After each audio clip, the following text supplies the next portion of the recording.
Eu queria agora entrar na história de algo que está preocupando muitos brasileiros, que é a história das canetas emagrecedoras, né? A gente teve aí um alerta feito pela Anvisa. A Anvisa emitiu ontem um alerta sobre os riscos do uso indevido de canetas anti-obesidade, das chamadas canetas emagrecedoras. O comunicado destaca eventos adversos graves, como pancreatite aguda. E apesar do alerta, não houve mudança na relação de risco e eficácia dessas substâncias, que estão sendo utilizadas aí de maneira muito expressiva, não apenas no Brasil, mas no mundo como um todo, né? Como um tratamento de obesidade. Segundo a Anvisa, os benefícios terapêuticos ainda superam os efeitos adversos, de acordo com as indicações e modos de uso aprovados e constantes da bula. A Anvisa registrou 145 notificações de suspeitas de eventos adversos, além de 6 substâncias de mortes associadas ao uso de canetas emagrecedoras entre 2020 e o final do ano passado. Então, são 6 mortes suspeitas que estão sendo investigadas. A Anvisa afirmou também que os casos podem envolver produtos falsificados. O ministro da Saúde, Alexandre Padilha, ele disse que as canetas emagrecedoras não são igual à maquiagem. Eu não sei, a gente tem disponível esse vídeo? Vamos ouvi-lo. Da disseminação do uso dessas medicações, às vezes por farmácias de manipulação, sem a pessoa ter certeza de fato do que está tomando, da dose que está tomando.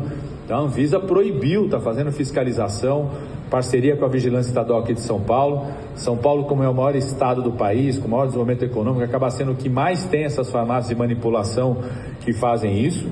Então, por isso, de um lado, essa ação muito firme da Anvisa, que vai continuar, de fiscalização sobre a utilização desse tipo de medicamento em farmácia de manipulação, que se não tem certeza desse produto, como as recomendações que já estão previstas. Por isso a importância da indicação correta. Isso aqui não é produto igual maquiagem, que a pessoa sai usando maquiagem, né, achando que isso é uma coisa de embelezamento de estética. São medicamentos que surgiram para combater o diabetes, obesidade, cada vez mais tem evidências que reforçam o papel deles, mas tem que ser usado por recomendação médica, devidamente orientada. Bom, a gente está em contato neste momento com o diretor da ABESO, né, que é não é da ABESO, desculpa, ele é o diretor da Sociedade Brasileira de Endocrinologia e Metabologia. Peço desculpas, Dr. Cleiton Macedo conosco a partir de agora. Olá, Dr. Cleiton. Olá. A oportunidade de comentar esse tema, né, que está aí em todas as redes sociais, em todas as notícias do país. Não, e preocupando muito, né? Porque a gente não sabe nem ao certo, né, qual é o volume de brasileiros, né? Quantos brasileiros estão utilizando esse tipo de medicamento? A gente vê aí pelas falas que muita gente, até a gente teve uma reportagem recente aqui falando dos políticos, isso estava sendo distribuído no Senado brasileiro, por exemplo, né? A percepção, a Dani mesmo já contou isso, a percepção dos políticos emagreceram todos com essas canetas. A pergunta que eu te faço, doutor, é muito objetiva. O senhor vê risco no uso dessas canetas? Que preocupação esse alerta da Anvisa traz para quem está utilizando esse tipo de medicamento? Essas medicações, elas são eficazes para indivíduos que sofrem de obesidade ou de diabetes, ou ainda de sobrepeso com doenças associadas. A questão toda é esse uso para fins estéticos, como o nosso próprio ministro comentou, principalmente sem acompanhamento e muitas vezes utilizando medicamentos de vias não cientificamente comprovadas e registradas, né? Então, nós temos muitos produtos do Paraguai, muitas formas clandestinas de utilização. Infelizmente, no Brasil, nós temos uma proliferação de produção em farmácias de manipulação, aonde os dados de segurança e de eficácia, eles carecem de validação das nossas autoridades sanitárias, muitas vezes trazendo doses inapropriadas, contaminantes e trazendo a população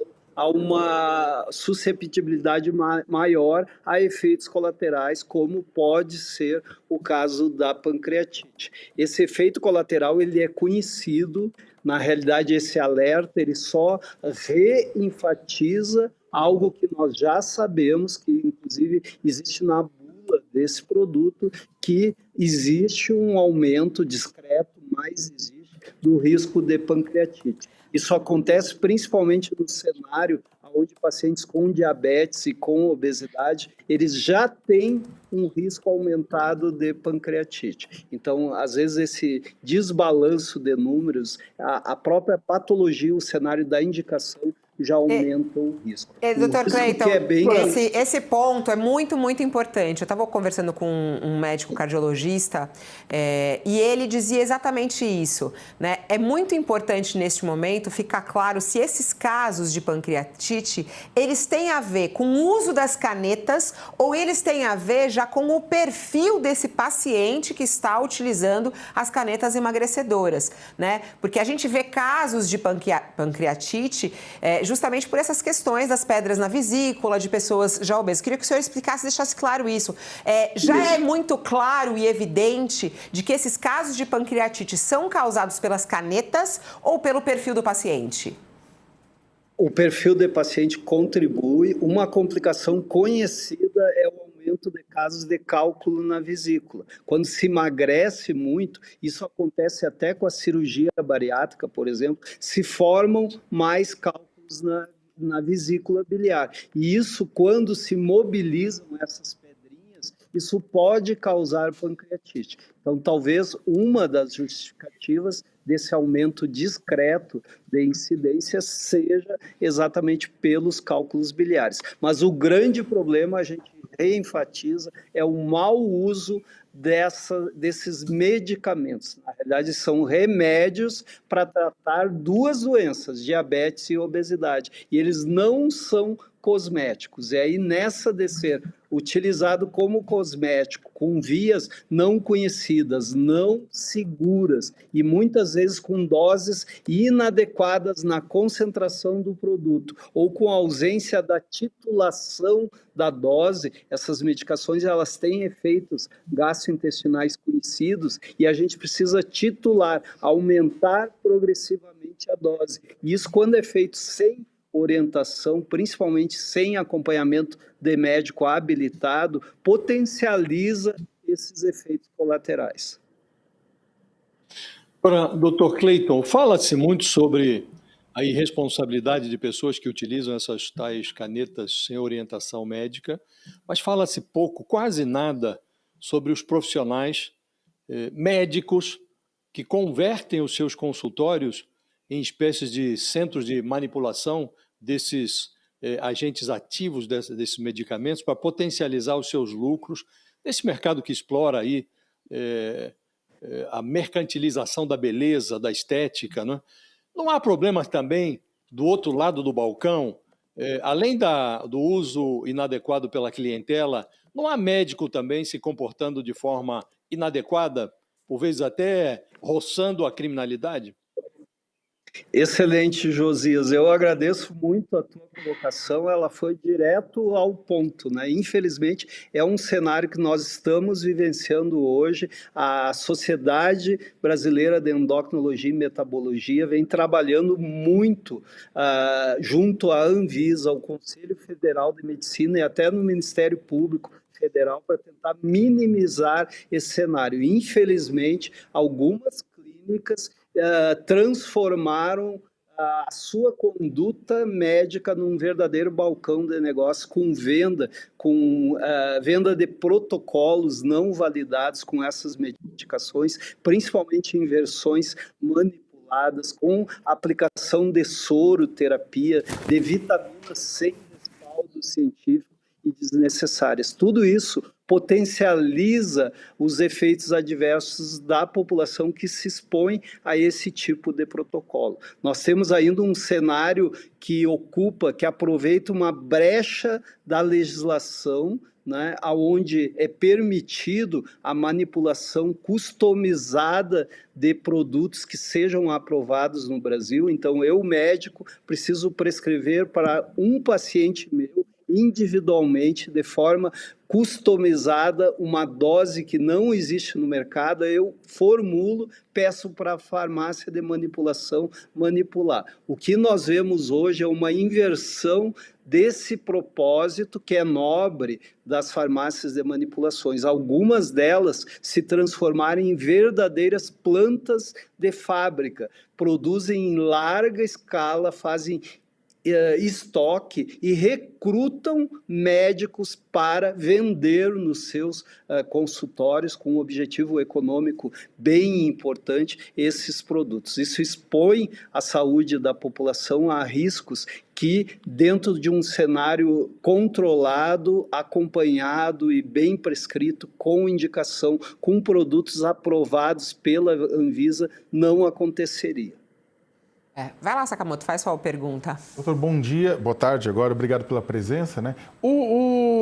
Tem um ponto, na verdade, com tudo isso e me preocupa um pouco, porque, bem, o Ozempic, né, a semaglutida vai ter daqui a pouco a patente vai cair, né? A tirzepatida, que é o Mounjaro, estão discutindo exatamente quebra de patente nesse exato momento. E, claro, com um objetivo positivo para aumentar a possibilidade de distribuição junto ao Sistema Único de Saúde, como o senhor bem disse. Mounjaro, para tratamento de doenças crônicas como a diabetes, ele é fundamental, né? Ele é, inclusive, a orientação original da tirzepatida. Só que a questão é o seguinte, a partir do momento em que você quebra a patente, a partir do momento que você populariza, também tem o outro lado da moeda, que casos como esse, de mau uso do medicamento, de um uso estético, um uso abusivo e equivocado, né, fora do protocolo, também devem se reproduzir. Né, exatamente por causa disso. Aí a pergunta, existe alguma ação por parte dos Conselhos Regionais de Medicina, do Conselho Federal de Medicina, Ministério da Saúde, das entidades de classe, que pode ser feito para melhorar a informação da população sobre isso? A gente tem trabalhado muito como sociedade. Em primeiro lugar, eu acho que vale enfatizar que a obesidade é uma doença extremamente prevalente. Mais de 62% da população sofre com excesso de peso. 1/3, ou dependendo da população, até 1/4, sofre com obesidade. E hoje nós temos tratamentos efetivos para essa doença que causa mais de 200 outras doenças, mas infelizmente nós não temos pelo sistema público de saúde medicamento para tratar adequadamente a obesidade. Para a diabetes até nós temos alguns. Então, a gente vê com bons olhos o surgimento de novas moléculas, o vencimento da patente da semaglutida, por exemplo, a tirzepatida ainda vai demorar, porque eles têm pouco tempo de aprovação, né? E a gente quer cada vez mais, a gente tem lançado uma campanha de acesso já ao tratamento adequado da obesidade, mas sempre com formas seguras, com formas conhecidas, com formas aprovadas e nunca com um objetivo meramente econômico da indicação, da prescrição e da venda, muitas vezes casada nessas clínicas ou por essas farmácias de manipulação, ou pior ainda, por contrabando, né? Acho que vale a gente salientar que essas moléculas elas precisam de estabilidade térmica para serem ativas, então elas precisam ser conservadas em temperatura específica, e a gente vê o pessoal trazendo em pneu de carro, trazendo no próprio corpo, né? Isso gera alteração, são proteínas, gera alteração da estrutura molecular, isso potencializa os efeitos adversos. Então, a gente está num cenário ruim de falta de cumprimento, de fiscalização e, principalmente, nós precisamos melhorar a regulamentação, em especial dessas substâncias manipuladas. Ninguém é contra farmácia de manipulação, ninguém é contra a individualização customizada de um medicamento, mas da forma como vem sendo feito, a população está exposta a um risco muito grande. E realmente o mau uso, principalmente para fins estéticos, né? Aí a gente precisaria abrir um parênteses gigantesco de possibilidades de efeitos adversos, né? Para quem não tem a doença. Na doença, a ciência diz que o benefício é muito maior que o risco. Mas numa pessoa que não tem a doença, a gente carece de dados de segurança. Isso talvez é o que esteja aumentando a incidência de efeitos adversos que até então nós não temos a segurança de controle. Dr. Cleiton, muito obrigada. Foi extremamente esclarecedora a sua entrevista, o alerta feito. Não tome por conta própria, não tome por indicação de um amigo, não tome porque você também quer emagrecer alguns quilinhos. É um remédio importante, tem ajudado muita gente, mas tem que ter os seus cuidados. Muito obrigada, até a próxima, doutor. Eu que agradeço.